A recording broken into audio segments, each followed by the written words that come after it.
The fight against drug addiction is a ferocious one. We've already introduced you to some unwavering warriors on the front lines, and now we turn our attention to law enforcement. Yeah, they are continuously combating drug problems all over our communities, and we are so thankful that Wicomico County Sheriff Mike Lewis has taken some time today to enlighten us on these issues.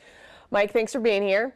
My pleasure, Katie. Thanks for the invitation. Yeah, how often does this come up for you guys? I'm sure it's more than we even would realize. Every single day. Every single day we're having interaction with individuals throughout Wicomico County who have been exposed to or have ingested fentanyl.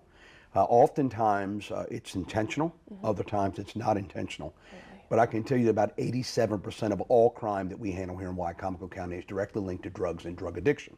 Wow. And as I mentioned a while ago, last week I was down at the Texas border working with the Border Patrol and Texas DPS, and I learned from them both in the classroom for border school and out in the field that in 2013 they seized their first load ever of fentanyl, and it was 22 pounds or 10 kilograms of fentanyl crossing the border, which was extraordinary at that time. Yeah.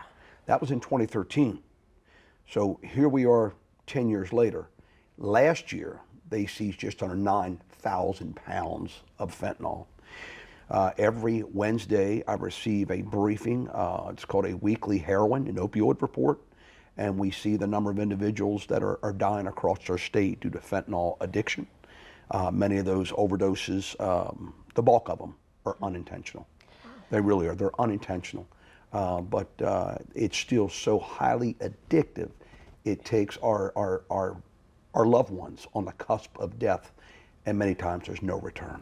Sheriff, how do you even deal with this? I mean, it just seems bigger than all of us, and maybe even your unit. Well, you know, Lisa, in the last 3 years, we've seen opioid deaths go through the roof. We have averaged about 110,000 deaths across the country every single year due to opioids. And while we still have drug interdiction teams across the country that are successfully interdicting the drugs before they get into our communities, and these are large shipments of drugs before they get into our community, the overwhelming majority of drugs are coming through our southwest border right now, for the most part undetected, unmolested, and unabated.